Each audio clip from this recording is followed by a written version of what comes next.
Over the last couple of days, the surrounding areas of Brisbane have been copping some pretty hectic fires, and there's been also, it's been crazy windy as well. And that's just blown in like a heap of haze and I think just a heap of dust into the city. So looking outside right now, it just doesn't look, it looks like everything polluted. It looks horrible. But I think with the haze around, when the sun sets, it could burn and literally just turn to this orange apocalyptic kind of vibe. But I want to go out, one, try and create a hyperlapse, because I've only ever shot a hyperlapse on a GoPro before and I think it's kind of cheating. I want to do a proper one on my camera and then hopefully hang around and try and catch a bit of burn for sunset. We'll see how we go.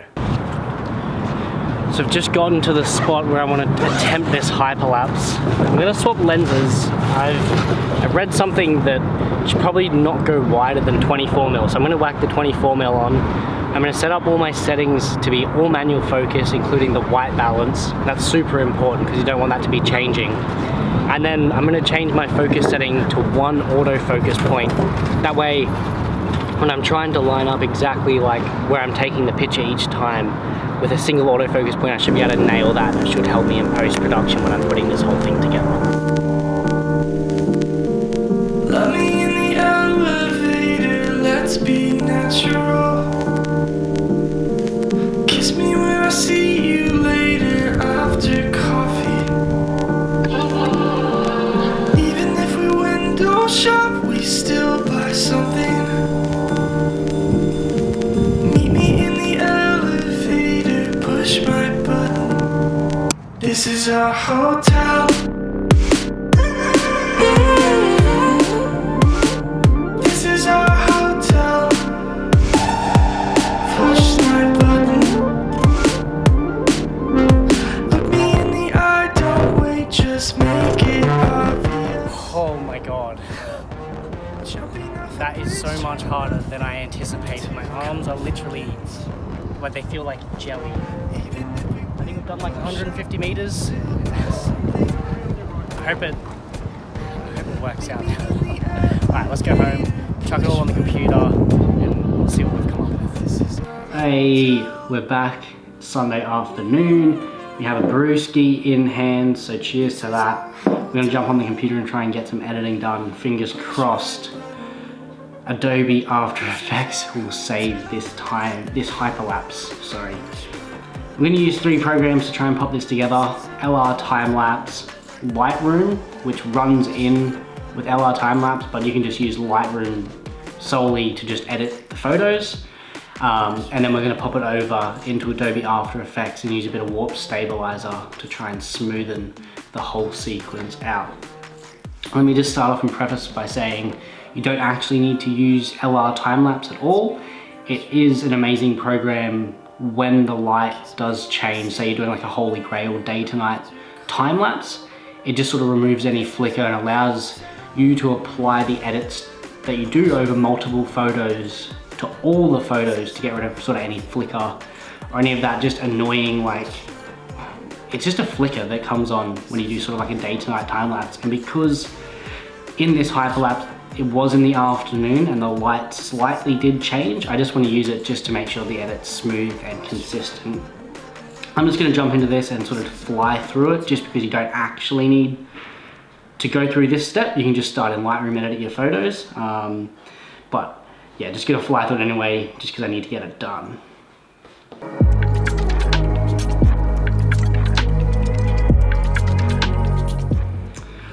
Once you've finished your color grading, which I've done now, just export your photos to a folder.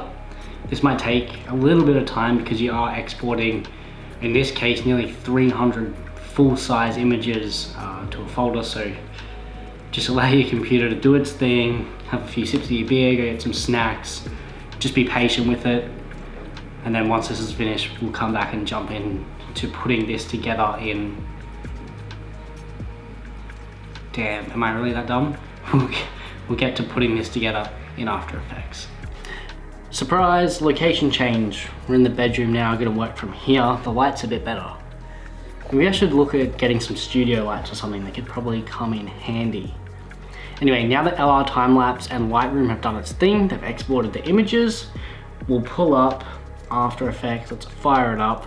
You can probably do this in Premiere Pro as well. I know like Premiere Pro is a lot easier to use. It's not so daunting. I just feel as though Warp Stabilizer in After Effects is better. I could be wrong, but it's sort of what I've heard, and when I have used it, it has just sort of worked a little bit better. So we're going to use After Effects for this one. I'm definitely no expert in After Effects. I'm just gonna put that out there. I don't actually really know what I'm doing most of the time, but I know how to do this, so let's do that. Once we've created a new project, let's import all of those images.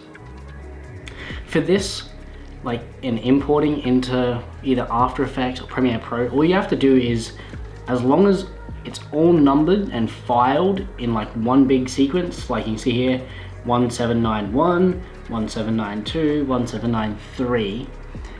If you just click the first one, click import a JPEG sequence and click force alphabetical order, this will just get all of those 300 odd files and import it as one video file. You can do this in Premiere Pro as well. It just makes it managing this file a lot easier because you're dealing with one file instead of 300 little ones. Make sure those are clicked and just open that up. Now we're just going to create like a new composition, just comp 1, 1920 by 1080. That works, I think. Just change that sequence settings around a little bit. Go okay. We have a sequence. Now you can see here our sequence that we just imported, our one video file. If we just drag that down here, it's super massive because it's actually a big like video sort of. The image that we exported is very large. That's what I'm trying to say. If we hit S for scale, we can just sort of scale that down until it fits our sequence, which is about there, and then just bring it sort of back up to fit our screen. Beautiful. And we can just trim this thing. I forget how to do this. Trim comp to work area. And now all we're dealing with is those sort of 10 seconds. There's basically really only one last step to go from here. Effects and presets. If you don't have this on the right hand side, just go up to Window and then make sure it says Effects and Presets are ticked, and it will show up there. We can jump into this little menu bar and type in Warp Stabilizer. And it's there. All we have to do is chuck this onto our footage, and After Effects will do its thing. Because we are working with such large files, this may take 5 minutes. This could take an hour. It just sort of depends on how good and efficient and powerful your PC is. Looking at this one, probably gonna take 8 hours. Looking at mine, hopefully your computer's not this bad. It's all good. We have a beer and it's Sunday, so we got time to chill.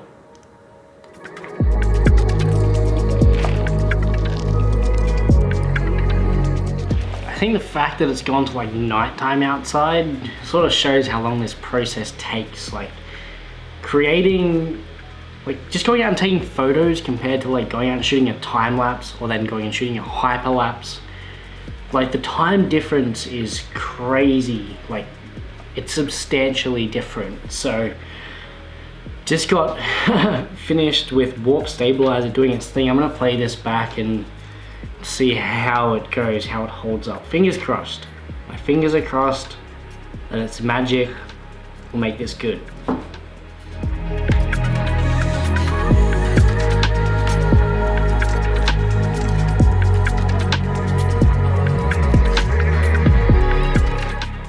I mean, come on. I thought it would be better. I'm not gonna lie. I did actually think it was gonna be better, but it's not bad.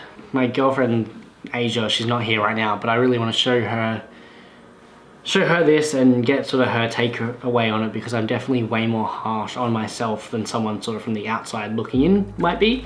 So I want to hear what she says.